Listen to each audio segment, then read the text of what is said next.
Welcome to Integral Talks, a podcast series brought to you by Integral Advisors, where we dive into the world of compliance, risk management, and due diligence, and provide you with expert insight and analysis to help you make more informed business decisions.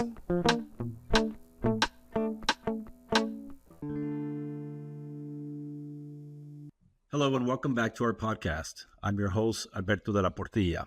As always, thank you for tuning in. Nearly 200 Americans die each day from fentanyl overdoses. Behind this synthetic opioid crisis lies a complex financial network benefiting Chinese suppliers and Mexican drug cartels. Profits from fentanyl trafficking flow through traditional financial institutions, digital payment systems, and even cryptocurrencies, creating vulnerabilities across the global financial system. Recent enforcement actions, including new executive orders, signal unprecedented regulatory focus by the United States on disrupting these financial flows. For financial institutions, the heightened enforcement environment demands immediate reassessment of risk frameworks and compliance programs. In this episode, we will examine how recent actions by U.S. authorities to combat fentanyl trafficking are reshaping compliance priorities and explore enhanced due diligence measures financial institutions must implement. We'll analyze critical blind spots in current monitoring systems and highlight red flags that compliance officers should recognize. Finally, we'll provide some strategies for building robust anti-fentanyl trafficking programs and outline the critical questions you need to ask to protect your organization in this evolving threat landscape. I've invited Brett Manwaring to the podcast. Brett has more than 20 years of financial services industry experience specializing in financial crime prevention, anti-money laundering, sanctions, and regulatory matters, having worked with foreign and domestic banks, custodians, and gaming companies. Brett currently serves as head of advisory and technology services for Sigma 360. Prior to his current role, he worked for some of the leading investigative consulting firms, providing advisory service to entities and institutions to ensure compliance with AML and Bank Secrecy Act regulations. Brett is also a subject matter expert on financial crime technology. Brett, welcome to the podcast. Thanks, Alberto. Thanks for having me. I really look forward to this discussion. I do too. It's just very topical, right? So I want to I always like to start big picture and sort of set the context for what we're going to discuss a little bit later, but and kind of how we got here in terms of fentanyl trafficking. At least 20 years ago, we started to see fentanyl appear in the U.S. as an illicit drug. The crisis began probably 21 years ago or so. Highly addictive, very powerful, deadly, easy to transport, right? But then in 2019, there was a turning point. The previous Trump administration had put enough pressure on China to ban. Essentially, they listed it as a controlled substance. And that had an impact on direct-to-consumer from China. But that also saw a major shift in the global supply chain. Can you talk a little bit about how Chinese suppliers sort of pivoted and began working with the Mexican drug cartels? Yeah, I mean, it's very interesting. From an AML context, being a mitigator, working with banks for years, you try to stay ahead of everything, but it's really impossible. And especially when you're dealing with a mature network like the cartels and the Chinese money laundering networks. So the trick about fentanyl is it's derived from dual use chemicals that are used for legitimate purposes. They're predominantly created in China. And when they're sold on the surface to jurisdictions like Mexico or even the United States, for that matter, they could potentially look like they're legitimate. But once they get in the hands of the cartel in Mexico, they're then transformed into fentanyl. And then it's a collaboration between the two networks, Mexico and China, to not only move the proceeds once the drugs are sold, but to clean them via money laundering. Right. But you ask a question, how we got here, right? Right. I look back to earlier in my career. I started out of college for a group that Uh, it was at KPMG, and we did a little bit of everything. We were the forensics group, and I found my way navigating towards AML. And it was at the time when Raul Salinas, the brother of the Mexican president, Mm-hmm. he was using financial networks to move funds from drug cartels back then. The game didn't change, the product changed, Right. and then the vehicles that we're using to move the funds has changed. Right. And that's where we're constantly playing catch up in this world that we find ourselves in. Right. And then there's a couple other examples. I mean, we could go down the rabbit hole with these topics for We sure. we I could, yeah. I mean, I and now, I mean, when you add to that just financial technologies that enable payment systems and the ability to move money just kind of this snap of your finger, crypto, right? And but we sort of 2019, like almost immediately after, you see when you look back at it that the Mexican producers, in order to kind of elude that ban, began just upstreaming it, right, and just essentially moving the precursor chemicals to Mexico, where labs were built, and they were making the fentanyl and then distributing into the United States. Do you know much about how it actually comes from China toward to this part of the world, like in terms of? Yeah, Yeah. so we'll get let's really drill into that. Okay. So the source is the dual use chemicals that are created in China. Mm-hmm. Um, Cartels get them in Mexico. Uh, they send them via air, sea, sometimes false manifests, or Mm-hmm. sometimes they legitimately send them to Mexican companies that have the perception of being aligned with that industry. It could be agricultural, it could be boat. Certain types of resins in these chemicals that can create drugs Right. or fentanyl.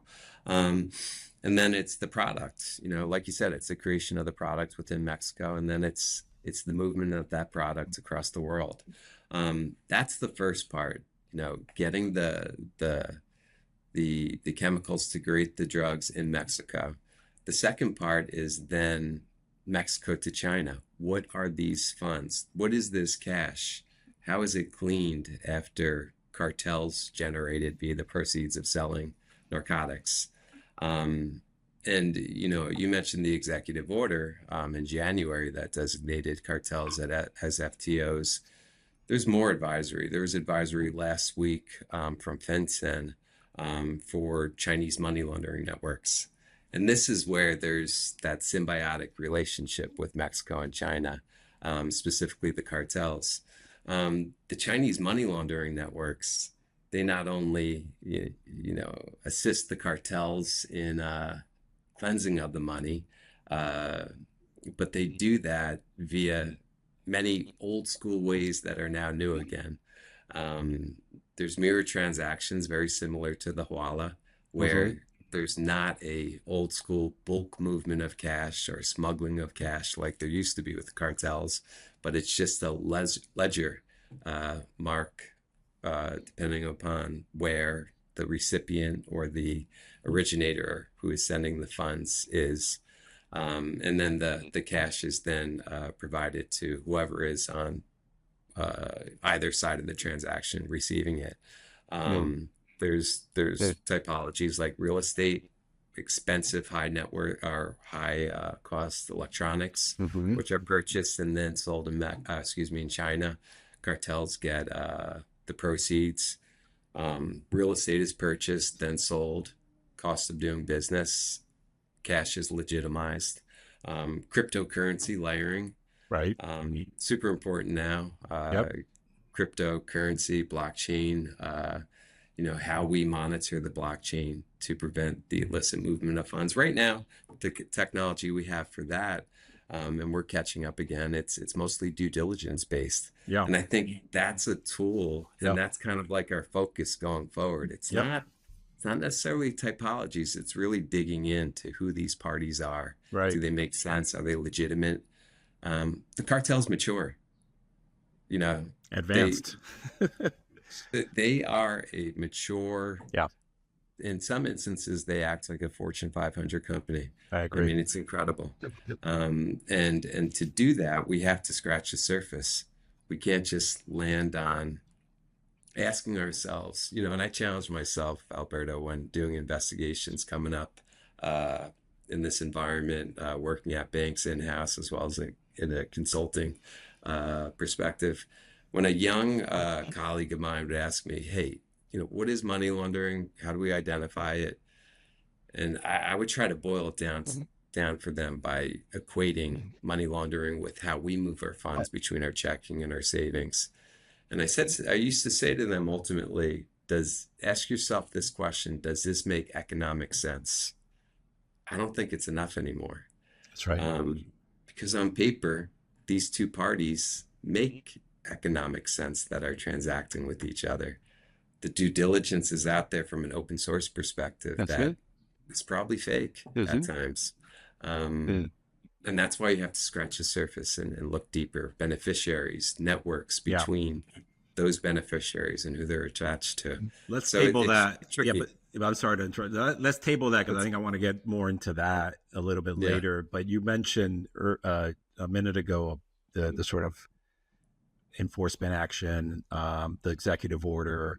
I know that even last year during the previous the Biden administration, there was it the Fentanyl Act? So we started to see even during the previous administration some initiative to again combat the trafficking. But this year has been the Trump administration has been very aggressive, right? So can you talk a little bit about just some of those actions? I know that there was a FinCEN order recently related to Mexican banks, and just to sort of Yes. so that the audience understands kind of what is the regulatory framework that is now going to potentially lead to Yeah.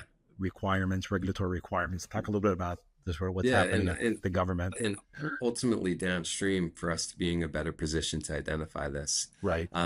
So two things you mentioned, you mentioned the tail end of the Biden administration, um, and targeting, the source of, I mean, bluntly speaking, Is it? there's approximately 10,000 Americans dying from Yes. fentanyl a year. Yeah. Um, I mean, that's incredible. I Mm-hmm. mean, just if you think about, lineage and just the amount of people that are no longer here, you can't ignore it. I think The the number is actually actions, higher than that. it's You just, probably higher. It's probably an old number I have. there's a And the number is I mean, it's somewhere between 150 to uh, 200 a day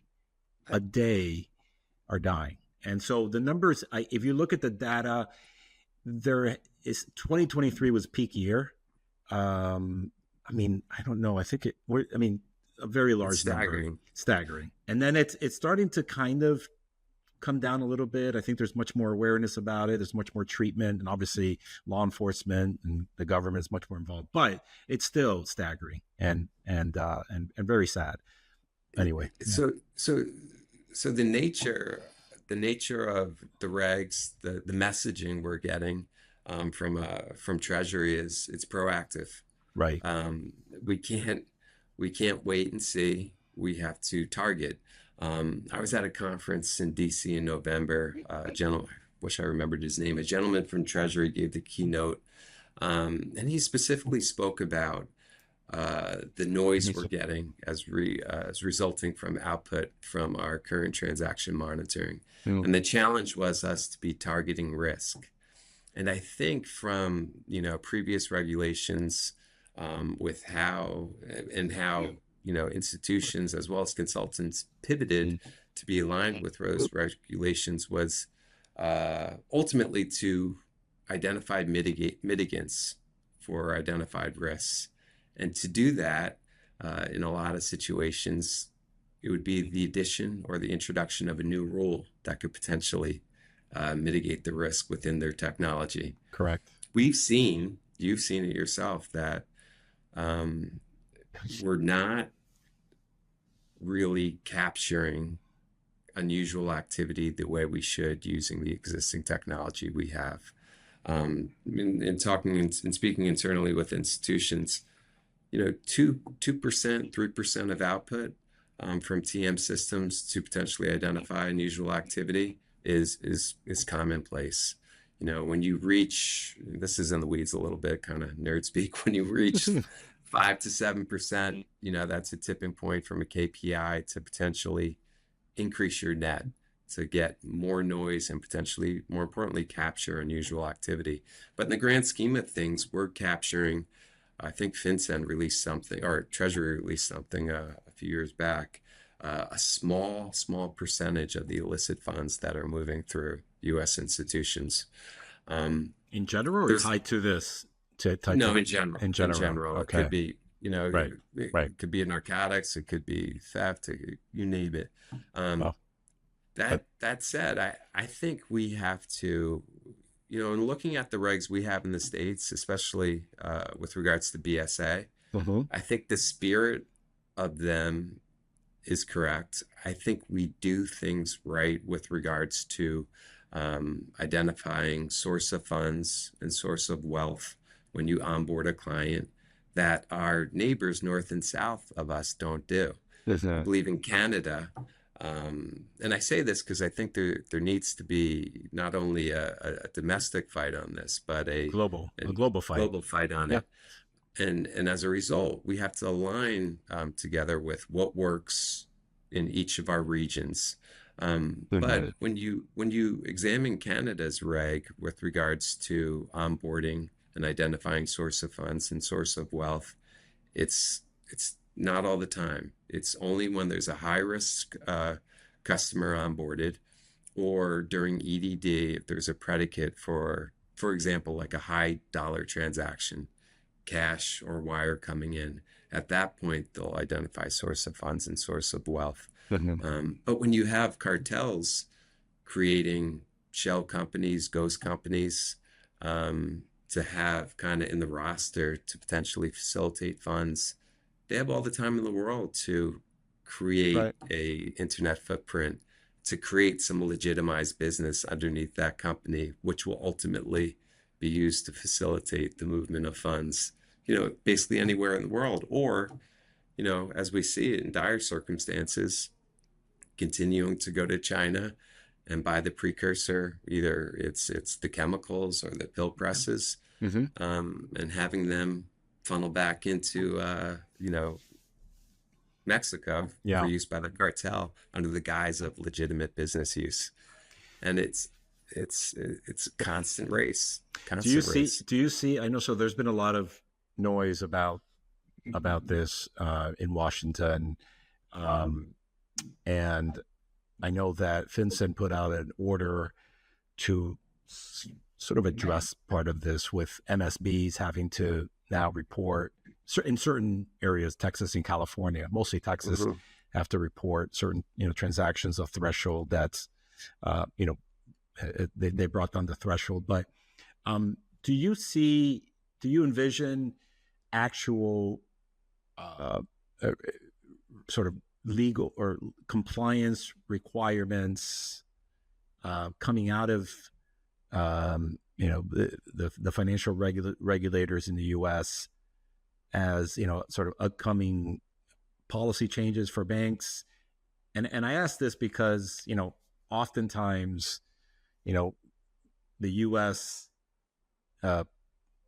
requirements tend to sort of morph into industry best practices, right? Globally, and they align with what's happening in Europe and other parts of the world. But so, just kind of thinking about our audience, which are, financial institutions that operate in the U.S., but also in LATAM. Do you foresee specific requirements coming out of Washington? Again, also keep in mind, the Trump administration is more about deregulation, right? Looking at ways that they can kind of make regulation more practical and pragmatic for financial institutions. I'm just curious if you, just based on kind of what you've seen so far in terms of Trump's executive order in January, different orders by FinCEN, there was a case I think recently in New Hampshire where the FBI arrested I don't know how many folks Hmm. involved in this. So do you see something coming out that will now require banks to do more than what they normally do? Yeah, the way I look at it is, with regards to an AML program, Right. in educating yourself in these topics like cartel, it was the first thing that drew me to money laundering when I was out of school, because you Goes. had the ability if you wanted to, and this could be said for everything, but it's rare from a new professional trying to make a mark in industry where you really feel like you have the tools at your fingertips to educate yourself. At the time in, 98, early 2000s, I thought the information from Treasury that was available on open source from FinCEN was great kind of bedrock for learning about money laundering. Um, I still think the information that we have is great, but I think we have to challenge ourselves as AML professionals to look at how the five pillars interact with the emerging risks uh, in our changing AML environment. Uh, Mm. Differently than how we did in the past. Between you and I, we have the five pillars. We have training, and I can say this, you know, candidly, that training a lot of times is a check the box exercise. I think training from the perspective of setting your team up for success, but more importantly, protecting uh, you know, domestic citizens or, even your own family is paramount Sure. with regards to how cartels move funds with regards to facilitation of cartel proceeds or movement of cartel proceeds. Um, I was listening to a podcast recently from a former DEA agent, and he specifically said, and it rang true to me, the banks don't know what they don't know. Is he? And and that is true. And that's probably could be said for me and for you Right. Just as well as it relates to this. And as a result, we have to challenge ourselves to identify different ways to identify and potentially stop the movement of these funds through our institutions. There's ways you could do it from a financial technology approach. There's ways you can do it, accomplish this from an investigative approach. And we can get into each one of those, but we have to pivot. It's really a time of reckoning for us to do that. yeah. No, I agree. I don't know if we're going to see any. I think we'll see just more guidance coming out of Yeah. FinCEN and more guidance coming out of, well, mostly FinCEN, right?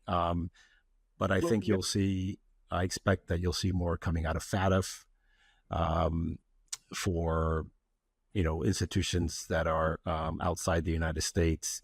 And I also think, you need to sort of continue to monitor what's happening out of OFAC. I mean, OFAC is going to continue to be used to sanction uh, anyone involved in this activity. Now that I wanted to ask you, so Trump's executive order in January 2025 now designated Mexican drug cartels for the first time ever as foreign terrorist organizations, right? FTOs. Can you explain why that is important? Why that is a sort of paradigm shift when it comes to dealing with the Mexican cartels? Yeah, I mean, twofold. Yep. First is with regards to institutions, it's the onus is on them to prevent these transactions from flowing through, Right. Right. app buyer through their entity.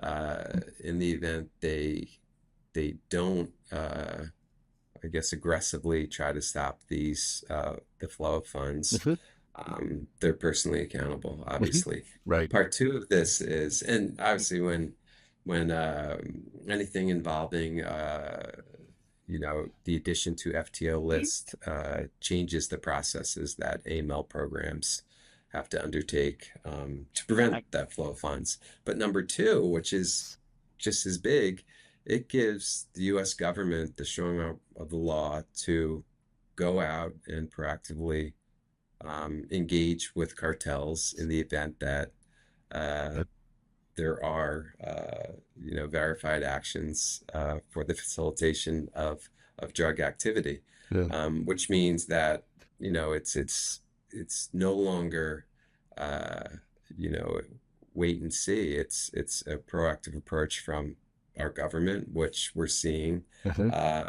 uh, now in addressing cartel activity in Mexico, not just here in the States, but in Mexico.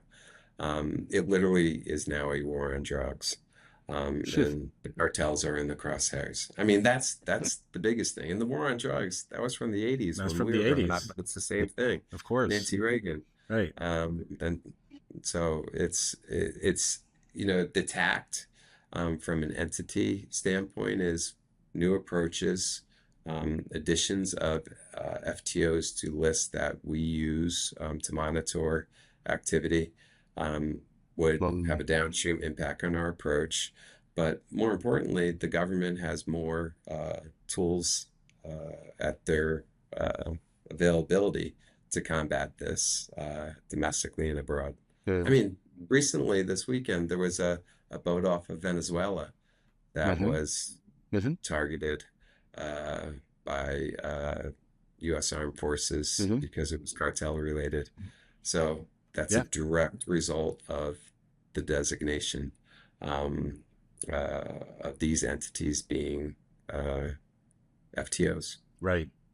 Um, yeah, I think that all financial institutions, anyone who's sort of in the financial services space needs to be, just kind of keep this top of mind. That you and I have been working as advisors to that industry for a long time, whether it's domestic banks or foreign institutions, and now the financial services space. The financial industry, the definition of the financial industry is a lot broader today than it was Right. 20 years ago. So there's a lot more players involved in fintechs and crypto. Let's get a little bit into the risk mitigation part of it. You were going to say something? I see like you. Yeah, Yeah. this is kind of a callback to a comment I made earlier. Yeah. I think there has to be better alignment. I don't think there's going to be, per se, new regs introduced as a result of Okay. what we're seeing with cartel, but I think there has to be better alignment at a minimum with our neighbors north and south of Mm-hmm. requirements that we have, especially with regards to the Bank Secrecy Act. I do think Mm-hmm. source of funds, source of wealth do have some value in predicating a downstream or in informing a downstream investigation. Um, and I think that could definitely be accomplished. I think also we have to analyze what happened with a bank like TD and learn from that. What was the cause of that? When you read and when you learn that 92% of transactions over a 6-year period were not monitored correctly, that, the, that tells me that there was tremendous failures within the institution, from Top to data bottom. architecture, tone at the top, Yeah. everything, all the components of a program are All the impacted. pillars. All the pillars were impacted. And then you learn that, bank employees were bribed Mm-hmm. to take part in the laundering of funds directly from cartels. Mm-hmm. Um, there are better ways we can combat this internally, and we can monitor the activity that is coming in externally, but it has to be a combined effort. So from internal controls, Yeah. right? Yeah. That's one of the pillars way we can combat it. I mean, we could Yep. hit on that one. Yeah, let's It's talk. Let's been talk. testing all of them. Let's talk about that. I call this a sort of cartel fentanyl risk. Yeah. So if we just label it as that, and we'll use that term for the rest of the discussion. Mhm. Um, let's look at the five pillars and what can financial institutions do in order to elevate their compliance, and mitigate their risks. So uh, immediately, you mentioned this at the beginning. You immediately, I think of customer due diligence. Hmm. Now they're all important, right? I mean, I think training is essential, both from the staff that deals with it on a day-to-day basis, the funds, but also the board, right? They really educating and constantly educating, a functional training program where it's not the check the box approach, Yep. but it's let's talk about what's trending. Let's talk about the latest that's happening, and what the guidance is that's coming out of the authorities, and then how could this impact your institution? A lot of the institutions that you and I both work for are international institutions that are doing facilitating cross-border payments, very complex transactions. Mm. We see clients in LATAM that have customers that deal with China, and other potential manufacturers of these precursor chemicals. So let's sort of take each pillar one by one. Yeah. Let's start with customer due diligence. What would you? CDD. Yeah, It, yeah. So, the value of CDD obviously is knowing who your customer is, knowing who they transact with. right. And traditionally, when looking at CDD, you can legitimize a company uh, by internet footprint, by questions that you ask during onboarding, and by associations. Um, Hmm. the issue that I think we can all agree on is a lot of the due diligence in alignment with CDD has been and is to some extent surface level. If you're dealing with a company who is incorporated, there are also other parties associated. First, you want to deem if that party or if those association parties are legitimate, void of any unusual negative media or part of any lists. But you also have So, to go a step further now. You have to look at network risk. And I think that's really where mm, CDD will mature in combating the cartel fentanyl risk, interesting. um, is knowing who their parties are associated with. And With there's several tools, several technologies out there to do this, okay. that create images, hub and spoke images or spider images Who? of networks. But you really begin to ascertain risk by not only knowing who the individuals are that are dealing directly with your institution, but knowing who they deal with and who they surround themselves with, creates potentially an interesting heat map. And I think that will potentially change with how we assess risk when Uh, onboarding a client. I think to some extent, um, for in certain lines of business within institutions, I think there are deeper dives into customer onboarding. Certain complexities with regards to entities obviously would require deeper dives for onboarding.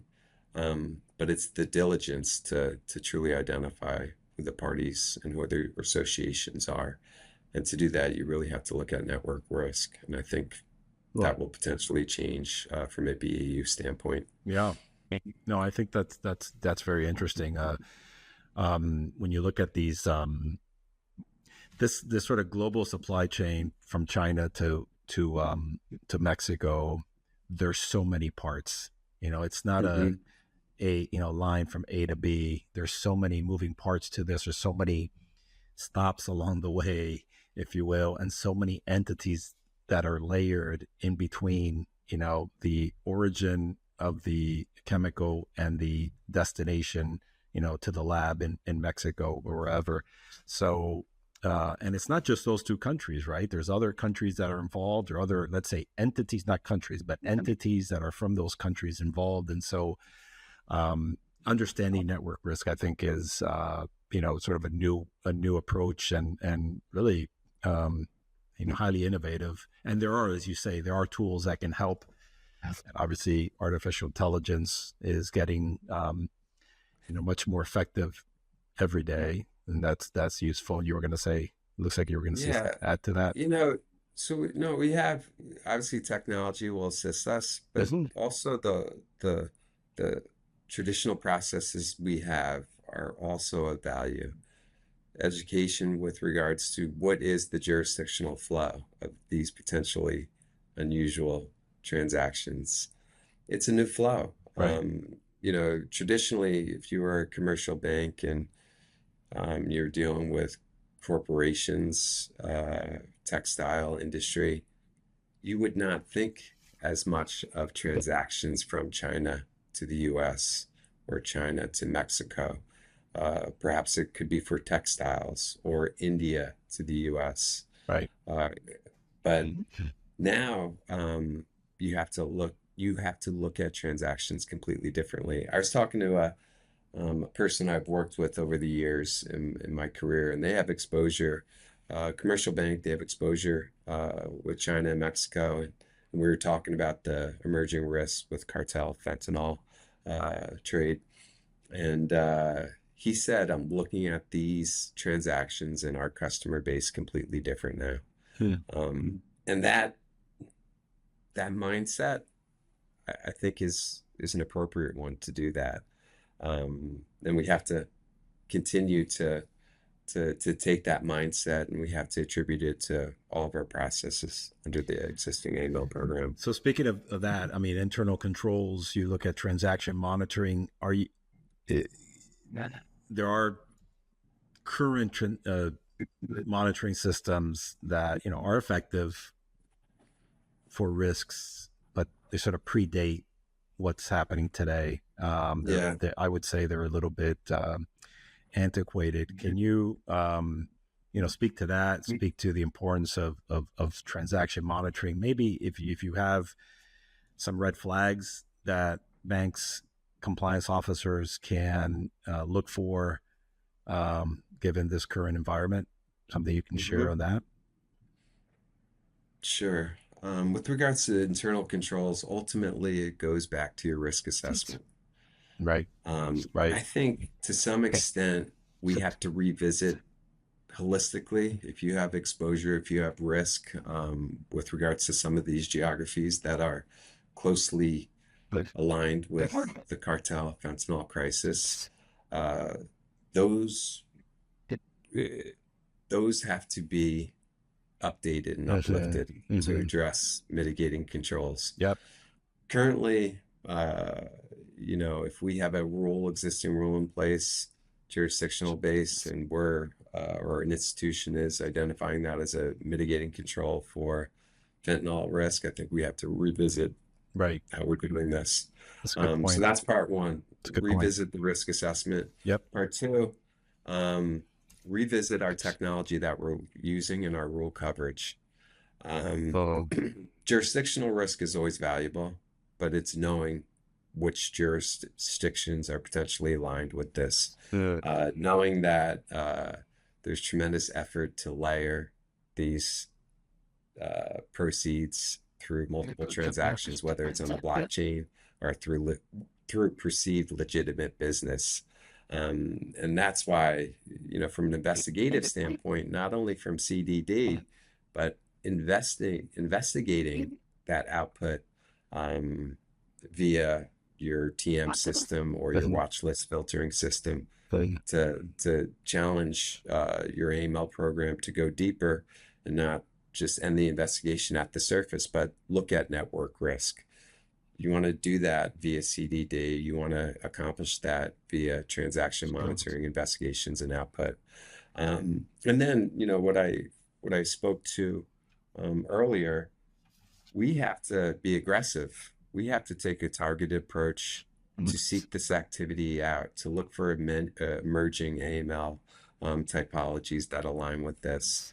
I mean, when you think about it, this isn't, there is no single industry that is unique to cartel laundering of funds. The, all industries could potentially Be touched. Yeah. be touched. I Yep. mean, you got avocados. Hmm. Uh, you have, and I'm sure you've seen that thing on Instagram. You have legitimate businesses that are, uh, they have chains all across the world, stores, retail. It's not a game of smuggling cash anymore, and then potentially cleaning it. That's a harder game. It's more of a game where the cartel has totally legitimized themselves in certain facets of industry, and these transactions are perceived as legitimate. Um, and it's understanding what industries they have touched, but also thinking from the perspective of the emerging monetary instruments, how those could be used potentially, funnel funds, anywhere in the world for that matter, and how we can use our mitigating resources to close the loop on those. It's not just we've been talking a lot about financial institutions, but it's not just financial institutions. It's like you said. I mean, the cartel has touched so many different industries, looking for opportunities to legitimize themselves, or uh, I, I I use that term loosely, Quotes, air but quotes. correct. But so if you're like a private equity firm or a hedge fund, or even just a company that's looking for potential investors, you really want to understand. You want to do your deep dive into who they are and what's the source of their funds, to make sure that 2, 3, 4 years down the road, all of a sudden it comes out front page of the Wall Street Journal that your company has received funds. These investors are tied to the cartel. So,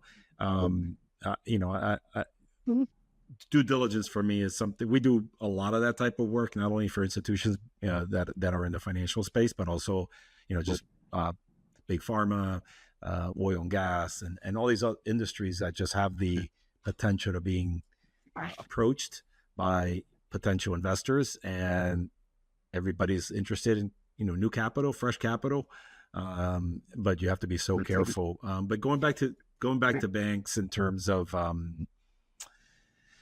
agree. in terms of the other part of it, one of the pillars is on the independent testing part. So even us on the outside as independent testers who are brought in as third parties to do these assessments of these institutions and looking at gaps, I mean, we have to be a lot more aggressive in terms of what their risk is, so that we can properly identify if there is a gap. Yeah. A lot is thrown at us Yeah. if you're in this space. There's evolving regs that Right. that have good intent, like Reg Part 504, that challenges us to have justifications for our decision points. That's the Um, New York Department of Financial Services, right? DFS, Right. yeah. So justifications and governance for decision points as they align to your TM systems or watch list filtering systems. The spirit of it is so you're not, marrying to output, but you have a sound, concrete justification for threshold settings, for examples, within your TM system.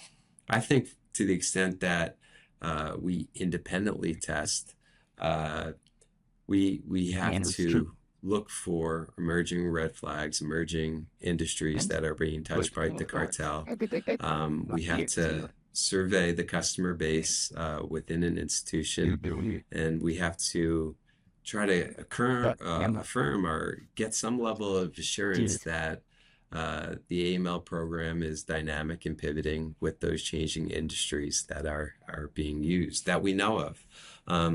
Forward thinking, I think, from a testing standpoint, we have to look at optimization opportunities, not only jurisdictional, but perhaps with regards to a certain payment tool or technology that are more vulnerable to these types of I guess movements of funds or this area of nefarious activity. And to align with that, we have to test to see that there are AML processes are in place, not only from a governance standpoint, but from a pragmatic execution standpoint. Um, and we just have to be vigilant. And that vigilance comes down from, it sounds corny, the tone at the top, with the BSA compliance officer. Our job at times from an AML perspective, it may get mundane, but it's mundane until you find something. Right. And as a lead on some large scale investigations, although I was not a CCO, I was responsible for, in some cases, up to 200 investigators. I took my job very seriously to motivate the team and to identify opportunities to communicate what we found holistically to the group.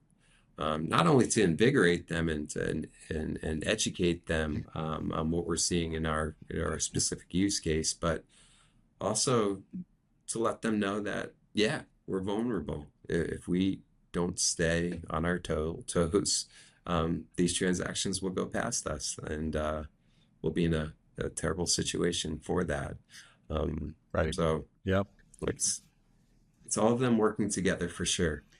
Well, all of us working together, right? All of us, Yeah. to try to sort of disrupt this as much as possible, and also at the same time, we hope that those that are caught up in this on the consumption side, seek the help that they need. I'm glad that you ended on that point, because I was going to ask you about best practices, and I think you just sort of covered it in your last comment. What do you think, Alberto? What do you think will be the biggest tipping point for not success, but improvement in this space? Is it financial technology driven, Yep. or is it traditional vigilant practices under our current AML environment, I mean, I or think a it's combination I of think both? it's I think it's all of it. I don't think there's one thing. I mean, certainly, financial technology is the tool, and the tools are getting better, and so and more affordable, as well as there's a lot more that are available to, in sort of open space. But it's a combination, because Mhm. you mentioned this several times, the training, the education part of it. So we need, as an industry, both servicing that industry, but also the financial industry, we need intel, we need data from the authorities. And so, as far as topologies are concerned, as not so much a requirement, but here is what we're seeing, and we just made this arrest, or this is happening out of Europe, because you talk about jurisdiction. So people think, um, China, and they think Mexico, but what's happening in between? And so Mhm. that data needs to be made available to us. And sure, you can go online and do your own searches and check on Chat GPT, and Yeah. do that type of work. And I would encourage every financial institution compliance team to do that. But we also need more data from those that have it, from FinCEN, and put that information out there so that can start to feed, and develop a much more effective culture to combating this on the global scale. Because it's going to be a never ending battle. I mean, Mhm. there'll be pivots to something new, some new topologies, that we don't see today, but with with how fast technology is exponentially increasing, it's an uphill battle. But I do like what you talked about earlier, which this concept of network risk, which is not something institutions historically have looked at. Maybe some of the more sophisticated ones, but there are a lot Mhm. of other institutions that are second, third tier banks operating in the U.S. and abroad, and those are vulnerable, extremely vulnerable. Mhm. Now Absolutely. you could also look at TD Bank, which is one of the largest institutions in the world.